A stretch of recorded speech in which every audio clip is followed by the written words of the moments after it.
Tonight, witness the moment Kamala Harris stood unshaken against one of the most powerful men in the world and proved that courage, poise, and truth can silence even the loudest attacks. This is a story you won't forget.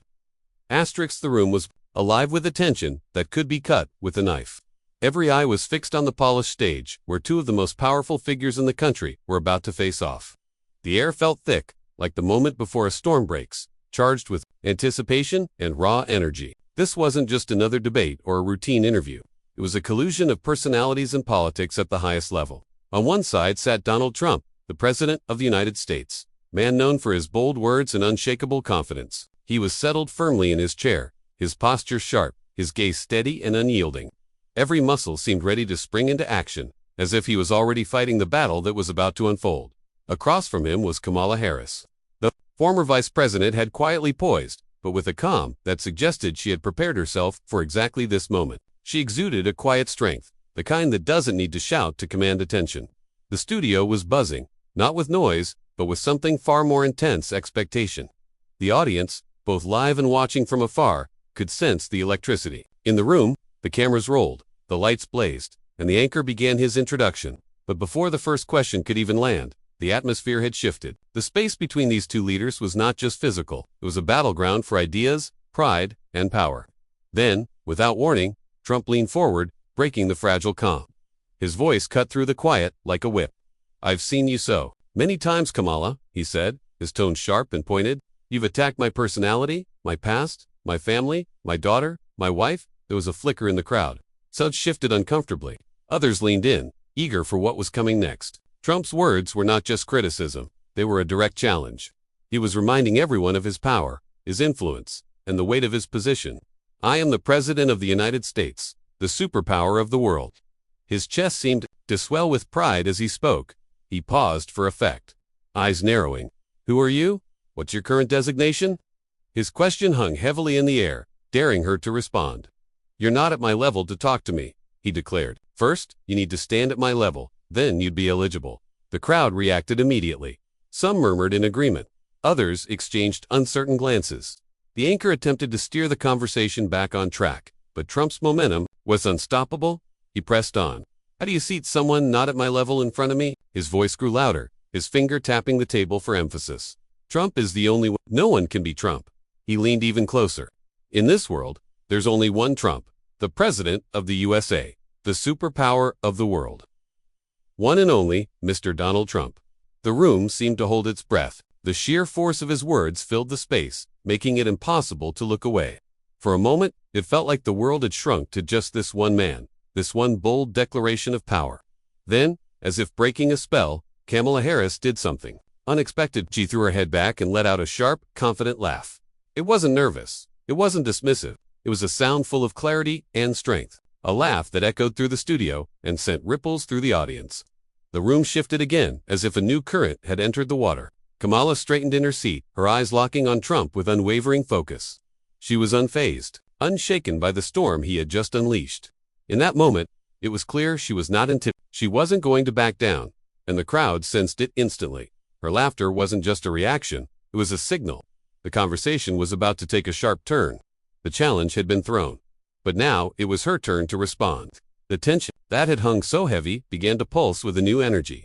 The balance of power on that stage was about to shift, and everyone watching could feel it. This was no longer just a clash of words. It was a battle for respect, for truth, for leadership, and it all began with a single laugh asterisk. The laughter hung in the air for a moment, echoing off the walls of the studio, leaving a ripple of surprise and anticipation in its wake. It was more than just sound. It was a signal. Everyone could feel it. The tension that had been building suddenly shifted. Trump had come in loud, forceful, confident, and seemingly unshakable. But now, Kamala Harris had responded, not with anger or fear, but with calm strength, a confidence that demanded attention. The room seemed to pause, waiting to see what would come next. She straightened in her chair, her posture deliberate, her eyes sharp and unflinching. She didn't rush, didn't interrupt. She let Trump finish his declaration, letting every word he had spoken hang in the air. And then she began to speak. "Mr. Trump," she said, her voice even and controlled. "If you've forgotten who Kamala Harris is, I'll remind you." The words carried a weight that the audience immediately felt. They were not defensive, they were not apologetic, they were declarative, stating her achievements and her rightful place in the history of the country. She spoke clearly, articulately, and with a tone that commanded attention. "I am the former Vice President of the United States," she continued. "From January 20th, 2021 to January 20th, 2025, the 49th Vice President, the first woman, the first African-American, and the first South Asian American to hold this office." Each phrase landed like a measured strike, building layer by layer. The audience listened, some with nods of recognition, others with eyes widening in awe at the gravity of her words. She didn't stop there. She knew that in moments like this, clarity and confidence mattered far more than volume or theatrics. "You speak about levels," she said next, tilting her head slightly, almost as if studying him. "But leadership isn't measured by titles or loud words. Leadership is measured by discipline, values, and integrity." Her words cut across the room like a sharp wind. Chet turned the tables, redirecting the conversation from Trump's boastful declarations to a broader question about what leadership really means. The energy in the room shifted again. People leaned forward, hanging on her every word. The audience could feel the undercurrent of challenge beneath her calm exterior. Trump's jaw tightened. His hands gripped the edges of the table. He was used to setting the tone, to commanding attention with his voice and presence. But here was Kamala responding with a different kind of force, a force that didn't need to shout, didn't need to dominate. She had taken control of the narrative without raising her voice. "And how?" she asked, her tone sharpening slightly. "Can a man who has lived without discipline or moral values become president not once but twice?" A hush fell over the room. The question wasn't just pointed, it was provocative. It challenged the very foundation of his authority and character. Some in the audience shifted in their seats, the tension stretching taut like a string. "Ready? To snap." Others held their breath, waiting to see if he would respond, or if her words had landed with irreversible weight. She didn't stop there. Her confidence grew as she moved from addressing leadership to calling out behavior. "You use women like machines," she said, her voice rising with controlled intensity. "You betray your wives, and now you lecture me about status." The words hit the room like lightning. The audience gasped, some in shock, some in disbelief. The energy in the room had transformed completely. What had begun as a heated confrontation was now an escalating duel of character and principle. Every eye turned toward Trump, whose face had reened, his fingers clenching on the table. The force of her words was undeniable, and the weight of the moment pressed down on everyone present. Trump's usual confidence faltered for a brief moment. He was no longer in full control of the conversation. Kamala had shifted the focus from himself to the principles of leadership and morality. And with that shift, she began to gain the upper hand. The tension was electric. The audience could feel it. The balance of power had subtly but unmistakably moved. "You say no one can match your level," she continued, her voice steady yet cutting. "That may be true because your level is too low." The room erupted. Laughter, cheers, and whispers cascaded through the audience. The statement wasn't just a retort, it was a seismic shift. In that single line, Kamala had reframed the narrative. Entirely, Trump's attack had been aggressive, loud, and unrelenting. But her response had turned his words inward, reflecting them back in a way that exposed vulnerability and character flaws without shouting, without attacking personally beyond the truth she had laid out. For a moment, the room was suspended in a strange mix of awe and disbelief. The anchor attempted to steer the discussion to bring the attention back to a formal debate.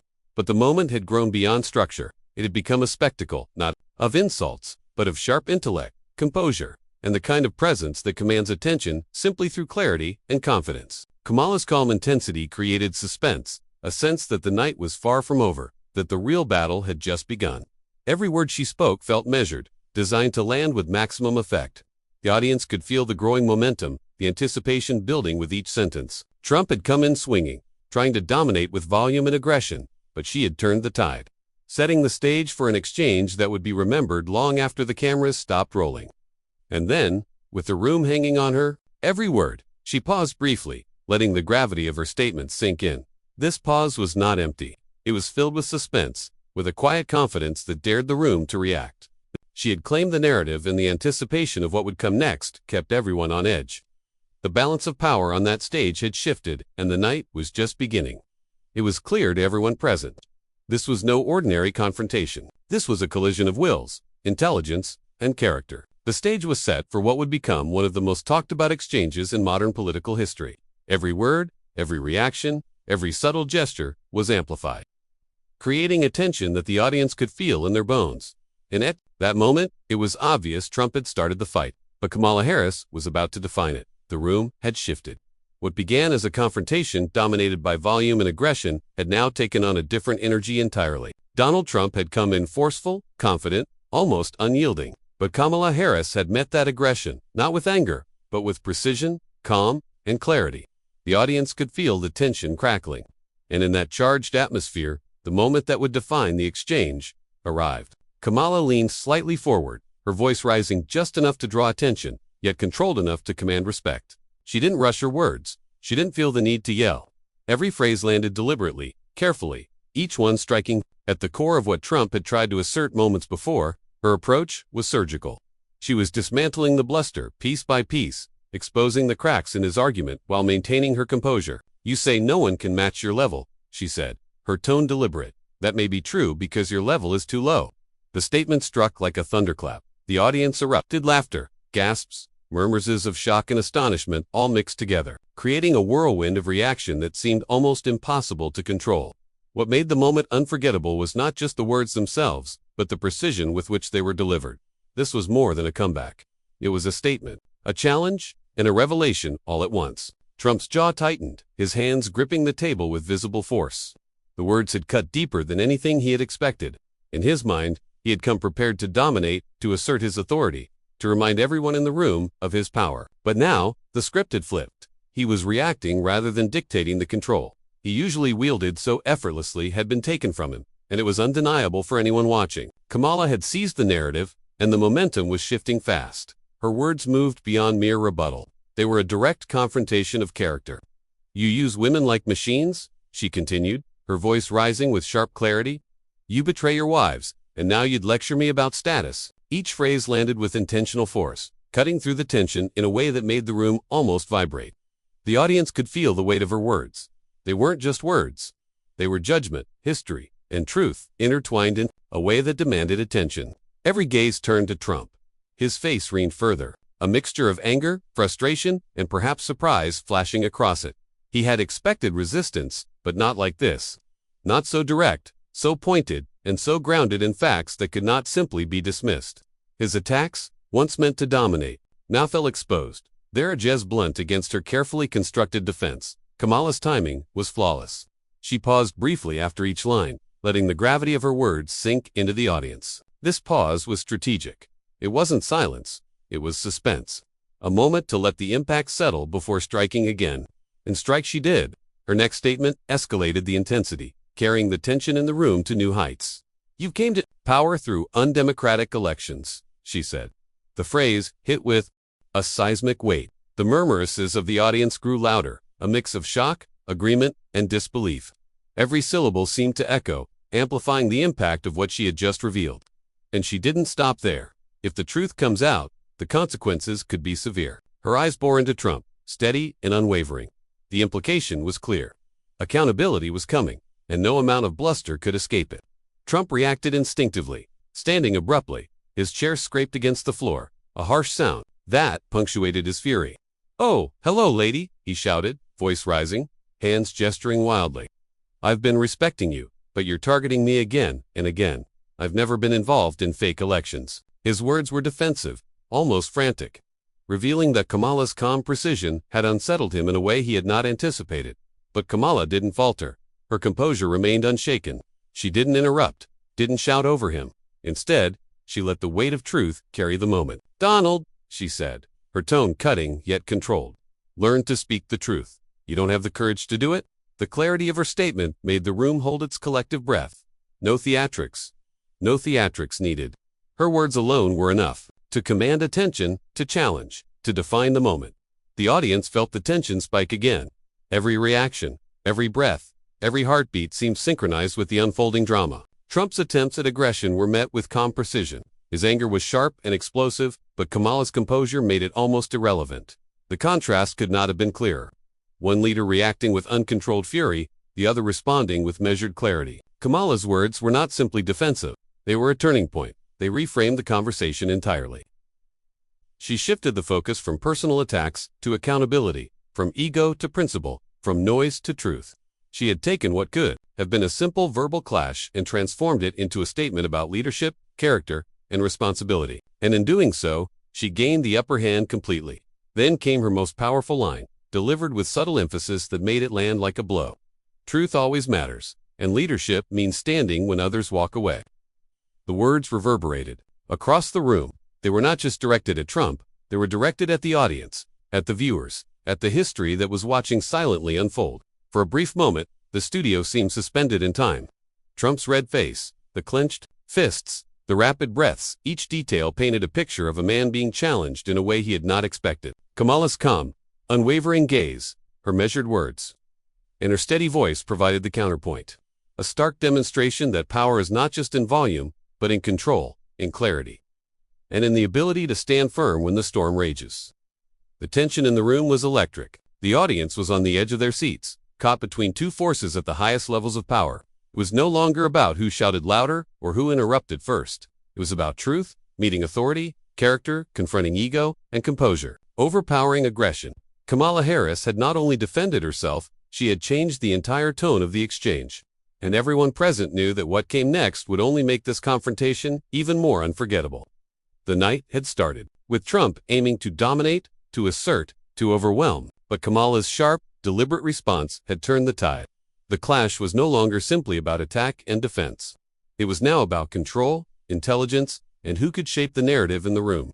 The drama was building, and the stakes had never felt higher.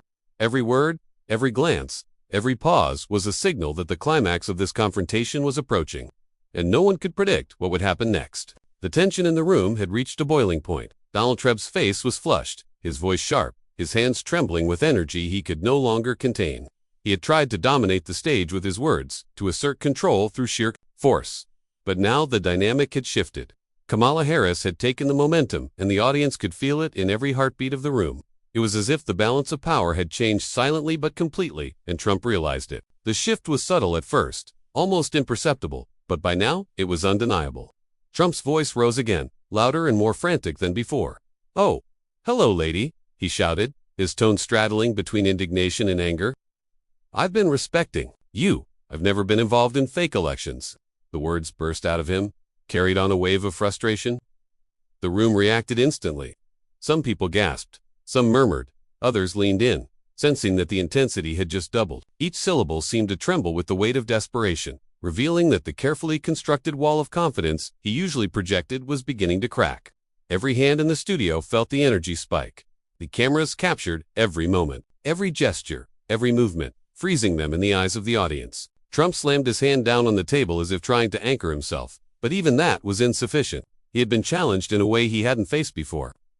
And the room seemed to respond almost collectively, as if it could sense, but the battle for control had moved beyond words and into something deeper: character, judgment, and authority. Yet Kamala Harris remained calm. Her poise contrasted sharply with the storm that Trump was unleashing. She didn't raise her voice, didn't interrupt, didn't match anger with anger. Instead, she spoke with measured clarity, allowing the weight of her words to carry them further.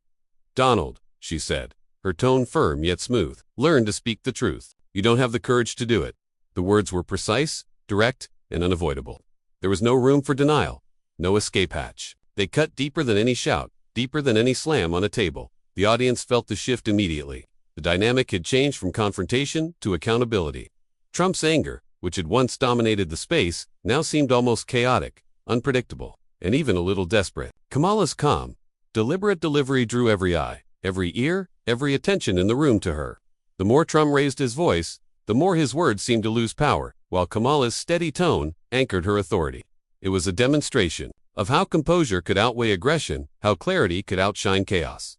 "You misuse power," she continued, her words deliberate and pointed, "and the American people deserve better." There was a sense of inevitability in her statement, as though she were describing not just a moment, but a consequence that was waiting to unfold. The air in the room became almost tangible, thick with anticipation, when every word added tension, pulling the audience deeper into the drama. The room wasn't just witnessing an exchange, it was witnessing a turning point. Trump slammed his hand again, louder this time, as if trying to force his presence back into the room. "I'll charge you with humiliation. See you in court." His words were explosive, raw, and edged with fury. But even as he tried to reassert himself, the energy in the room had already shifted. The momentum was no longer his. He could speak louder, move faster, gesture more violently. But the narrative had already begun to belong to Kala. As he turned to leave, the scrape of his chair against the floor was almost deafening. The audience reacted immediately, some with shock, some with surprise, and others with an undeniable sense of satisfaction. Trump stormed off, his departure dramatic and abrupt. But the chaos he left behind only amplified the presence Kamala had established. Was in that contrast, his fury versus her calm, his rush versus her control, that the drama truly reached its peak. Kamala turned her gaze to the audience, her posture impeccable, her expression composed. She had allowed him to unleash his rage, allowed the room to absorb the tension, and then responded in a way that reframed everything. She did not shout, she did not rush. She had made her point, and she had done so with a clarity that carried far more power than any outburst could. Every listener, every viewer, every person in that studio could feel it. This wasn't just a victory in words. It was a demonstration of presence, authority, and strategic composure. "Truth matters," she said softly, yet each word struck with sharp resonance. Leadership means standing when others walk away. There was no theatrics here, no attempt to dramatize beyond the words themselves. But the words alone carried a weight that was almost physical in its effect. She had turned the confrontation into a lesson about what it meant to lead, to face challenges with dignity, and to remain grounded even in the most heated moments. The crowd erupted into applause. It began quietly, almost cautiously, but grew steadily, a roar that filled the room. It wasn't just approval, it was recognition of the shift, of the control she had taken, of the power she had demonstrated simply by staying steady and speaking with clarity. The moment transcended politics. It became a demonstration of leadership, of the strength that comes not from raising your voice, but from maintaining your composure in the eye of the storm. Even as the applause echoed, there was an undeniable tension lingering in the air. Trump's exit had left a void, a space that was now entirely hers. And Carla filled it calmly, deliberately, with words that resonated beyond the room, beyond the moment, and into a broader sense of consequence and authority. It was a reminder that the strongest responses are not always the loudest, but the ones that are deliberate, precise, and unshakable. The intensity of the moment, the clash of personalities, and the contrast in approaches made it clear to everyone present that this was more than a confrontation. It was a demonstration of how power and influence can be wielded differently, how composure can outweigh chaos, and how clarity can silence anger without raising a single decibel. The night had reached a turning point, and in that room, with history watching, one man's fury collided with one woman's calm, and the outcome was nothing short of dramatic. The room was still buzzing, though the storm had passed. Donald Trump's chair had scraped against the floor as he stormed off, his fury leaving a trail of tension that seemed to hang in the air like smoke after a fire. The audience, caught somewhere between shock and exhilaration, shifted their attention fully to Kamala Harris. She stood poised, unshaken. The calm sent her in the eye of the storm. The atmosphere was electric.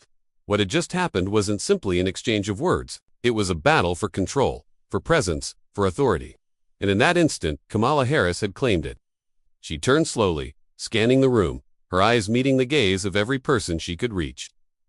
There was no panic, no fluster, only steady composure and a sense of purpose that radiated outward, as if the air itself had been transformed by her presence. Her words, when they came, were deliberate, chosen with precision, but they carried a weight far beyond their simplicity. "As you all know," she began, her voice calm, but carrying through the space, "he often leaves when he cannot face the truth." The audience stirred, some leaning forward, some exchanging glances, all recognizing the truth in her statement. The moment wasn't just about Trump's departure, it was about what his departure represented. It was about accountability, it was about courage, it was about the strength to stand firm, even when challenged by force and fury. Applause began softly at first, almost tentatively, as if the crowd was testing the waters. And then it grew steadily, building in volume and intensity. It wasn't mere agreement, it was recognition, a response to the power of a presence that had dominated the stage without yelling, without lashing out, without losing composure. She had stood her ground when others might have faltered. She had turned confrontation into opportunity, aggression into clarity, chaos into order. She continued, her voice unwavering, carrying each word with an unmistakable certainty. "Truth always wins," she said, her eyes scanning the audience, locking on two faces that hung on every syllable. "Leadership means staying in the room when things get tough, when challenges arise, and when the pressure is at its highest." Every word was a hammer striking at the concept of real authority, the kind that doesn't rely on shouting, but on consistency, courage, and integrity. The room seemed to hold its breath again, not in anticipation of conflict this time, but in reverence. for the clarity she brought. In the minutes that had passed, the narrative of the night had shifted entirely. Trump had tried to dominate, to overwhelm, to assert authority through force. Kamala had faced it all, and in doing so had redefined the conversation. She had turned what could have been chaos into a demonstration of leadership itself. Her words weren't just aimed at Trump, they resonated with the audience, with the people watching from afar, and with anyone who had ever wondered what true leadership looked like under pressure. She spoke not as a former vice president, not as a politician, but as a figure who had seen power, who had felt the weight of responsibility, and who understood that strength was not measured by volume, by aggression, or by fury. Strength was measured by clarity, courage, and the ability to stand firm when others fled. She paused briefly, letting the weight of her words sink in. The pause wasn't empty. It was full of gravity. Every heart in the room seemed to skip a beat, caught in the intensity of the moment. This was the climax, the turning point, the moment when control had shifted entirely. The audience could feel it. They could see the contrast. One leader had stormed out, his voice and power diminished by his own fury. The other remained composed and commanding, her presence dominating the room in a way that words alone rarely achieve. Then she spoke again, softly, almost as if emphasizing the finality of the moment. The time has come for accountability. The time has come for justice, and those who cannot face the truth will have to step aside. Each phrase carried weight, each word landing with precision. The audience felt it deeply. This wasn't rhetoric. It was clarity. It was authority. It was a reminder that leadership is measured not by force, but by presence, by consistency, and by courage in the face of challenge. The applause returned louder this time, more fervent. A wave of recognition and approval that seemed to sweep through the studio. People rose slightly in their seats. Cameras captured the intensity, and the energy of the room seemed almost tangible. The message was clear. Confrontation had passed, but leadership had been defined. Kamala Harris had not only defended herself, she had owned the narrative, the space, and the moment. Her final words were a reminder, not just to those in the room, but to everyone who had witnessed the exchange. Truth always matters. Leadership is not about being loud. Leadership is about being right. Leadership is about standing firm when the storm hits. And with that, she stepped back, allowing her presence, her words, and her clarity to linger in the room, leaving an indelible mark on everyone present. In that moment, the night was no longer about confrontation or attack. It was about the power of composure, the strength of clarity, and the lasting impact of presence. One figure had stormed off in fury, leaving behind tension and anger. The other had remained calm, measured, and authoritative, turning what could have been chaos into a demonstration of real leadership. The audience, still caught in the gravity of the exchange, understood something fundamental. The strongest response is not always the loudest. It is the one that commands attention without losing control, that holds the room in suspense and leaves an impression that lasts far beyond the moment. And as the applause echoed, fading gradually, the lesson of the night became clear to everyone. Confrontation may start with volume and fury, but resolution, clarity, and strength are defined by calm, courage, and the unwavering commitment to stand your ground. In the collision of anger and poise, one truth became undeniable. The moment had been owned, not by who shouted the loudest, but by who stood firm when it mattered.